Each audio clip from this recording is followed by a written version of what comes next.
Savez-vous ce qu'est une chimère de la nuit?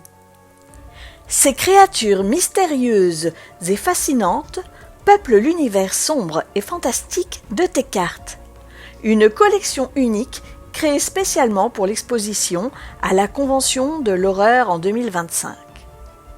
Chaque chimère est le reflet d'un monde imaginaire où la beauté rencontre l'effroi. Et aujourd'hui, laissez-moi vous présenter l'une d'entre elles.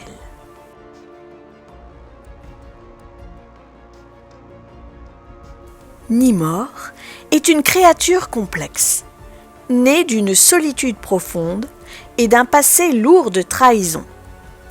Autrefois, il était un beau jeune homme, charismatique et aimé dans son village. On raconte qu'il possédait des traits fins, des cheveux d'ébène et un regard envoûtant qui attirait l'attention de tous ceux qui le croisaient. Mais ce charme devint sa malédiction le jour où une sorcière, éprise de lui et jalouse de ses relations, le maudit d'un sort irréversible. En un instant, sa beauté se flétrit. Son visage prit les traits d'une chimère cauchemardesque et ses mains se transformèrent en griffes fines et effrayantes.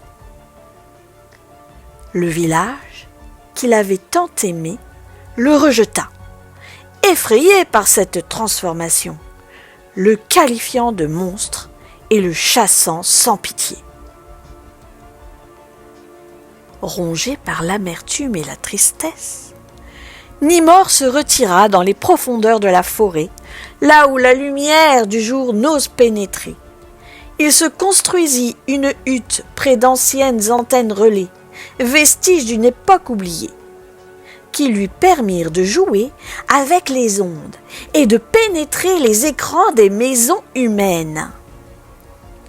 Depuis son exil, Nimor, seul et en marge du monde, se mit à apparaître sur les télévisions de nuit, s'invitant dans les foyers sans permission. Il se délecte à jouer des tours effrayants, laissant des images perturbantes, des murmures angoissants ou encore d'étranges reflets derrière les visages familiers des programmes nocturnes. Cette farce permanente est son exutoire. Une manière de répondre à l'indifférence et à la peur qu'il inspire, mais aussi un jeu, où il trouve un certain plaisir pour tromper sa solitude. Mais Nimor n'est ni purement malveillant, ni totalement bienveillant. C'est une âme farceuse, torturée par ses propres contradictions et son isolement. Il se raconte qu'il a développé une sorte de schizophrénie, une voix intérieure qui comble sa solitude en lui parlant et en lui jouant des blagues. Parfois, il cache ses propres objets ou change de place des éléments dans sa hutte pour se surprendre lui-même, oubliant que c'est lui qui a orchestré ses farces. Ce côté joueur, presque enfantin, contraste avec l'effroi qu'il inspire. Il aime à dire que la peur est son plus grand amusement, car c'est le seul lien qui lui reste avec les humains qui l'ont autrefois rejeté. Et au cœur de cette solitude se trouve un objet qu'il ne quitte jamais, son fauteuil usé, trône rongé par le temps, où il passe des heures, immobile et pensif. Ce fauteuil, vestige d'une époque révolue, lui a été offert par sa mère peu avant sa malédiction. Il symbolise le dernier lien qu'il entretient avec l'humanité et les souvenirs heureux de sa vie passée. Assis là, son corps figé dans une posture presque royale, Nimor semble comme enraciné, comme si, en s'éloignant de ce fauteuil, il craignait d'abandonner les derniers fragments de ce qu'il était autrefois. C'est là qu'il rumine ses regrets, tisse des plans de farce ou murmure à cette voix intérieure qui le divertit. Certains disent que le fauteuil est hanté, qu'il conserve une énergie mystérieuse qui permet à Nimor de voir au-delà de sa forêt à travers les écrans. D'autres pensent qu'il y puise la force de résister au temps qui passe, se nourrissant de l'énergie de ceux qui s'asseyent par inadvertance devant lui sur leur propre fauteuil. Quelle que soit la vérité, ce fauteuil est devenu une extension de lui-même, un lieu de réconfort, de repli et de pouvoir. Nimor s'est isolé du monde pour fuir les regards et les jugements, préférant devenir une légende, un spectre dont la seule présence suffit à éveiller des frissons. Au fond de lui, une part espère toujours qu'un jour quelqu'un perçoive la beauté et l'humanité derrière son apparence repoussante. Il se cache pour ne pas souffrir, mais il aspire secrètement à être vu, même s'il ne peut pas le reconnaître. Nimor est une chimère faite de regrets, de mystères et d'une malice douce amère. Un personnage aussi fascinant que déchirant, qui incarne le destin d'une âme solitaire perdue dans les ombres de ses propres peurs et illusions. Ancré à jamais dans son fauteuil fatigué, témoin silencieux de sa métamorphose.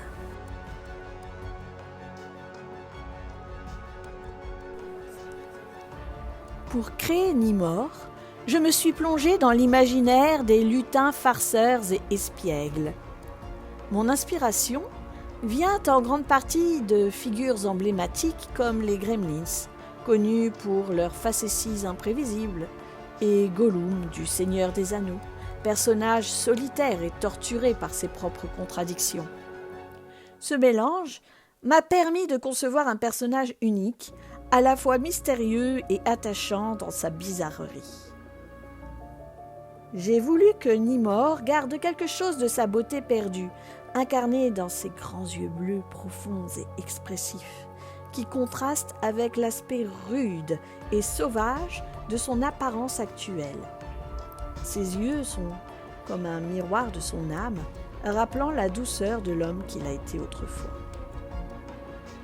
Pour renforcer son côté survivant de la nature, j'ai accentué son look avec des accessoires qui racontent une histoire, des piercings qui ornent ses grandes oreilles, des rastas tressés qui se mêlent à des plumes, comme celles que portent certaines tribus d'Amazonie. Ces détails lui donnent une apparence tribale, un lien direct avec la forêt où il s'est réfugié et montrent qu'il a embrassé un nouvel environnement en s'appropriant ses codes. Quant aux couleurs, j'ai choisi des teintes vibrantes pour apporter de la vie et rappeler son côté espiègle. Le fond est un mélange de bleu turquoise et de vert vif, évoquant l'énergie de la nature mais aussi la lumière qui perce parfois dans les coins les plus sombres. Cette palette de couleurs vivantes contraste avec l'aspect sombre de Nimor, révélant son caractère farceur et mystérieux, comme une étincelle de malice dans un monde de crépuscule. Ces couleurs permettent à Nimor de se démarquer, presque comme une vision surnaturelle au cœur de la forêt, à la fois attirant et inquiétant, fidèle à l'image d'un lutin qui se plaît à troubler et fasciner ceux qui osent croiser son chemin.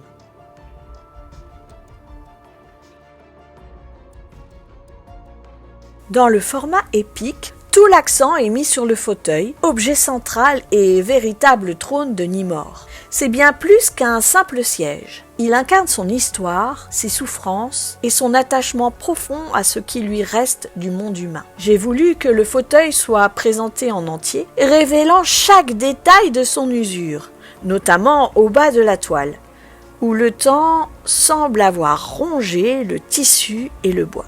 Cette dégradation symbolise les années de solitude de Nimrod, sa résilience et le poids de sa malédiction.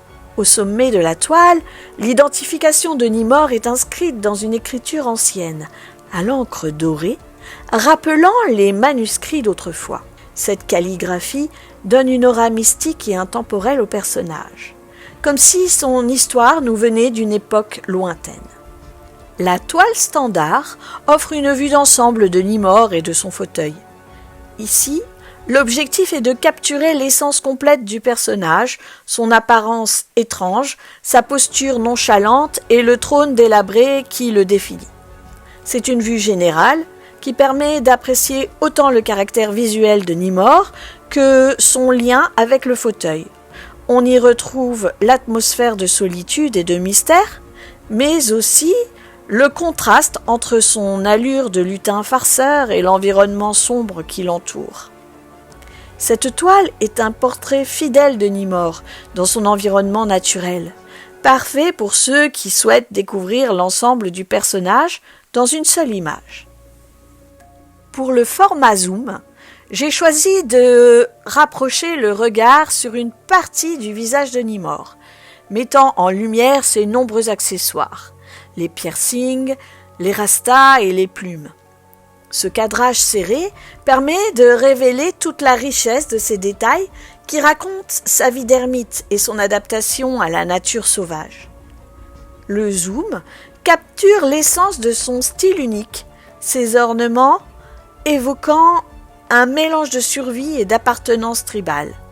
Ce format est idéal pour ceux qui souhaitent un aperçu plus intimiste de Nimrod, presque comme un clin d'œil à son âme farceuse et à sa transformation physique. En approchant son visage, on perçoit les traces de sa vie passée et de ses choix, chaque accessoire devenant une marque de son identité complexe.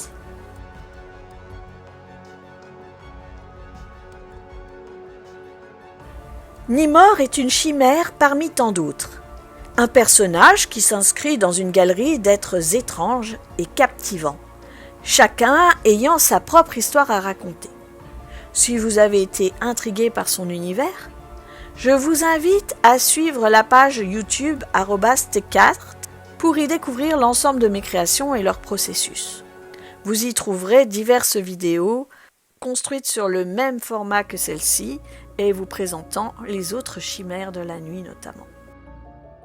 Retrouvez également plus d'actualités et d'œuvres sur la page Facebook de Nathalie Moreau, alias Teka, et plongez encore plus profondément dans mon univers artistique sur le site de Cultanime.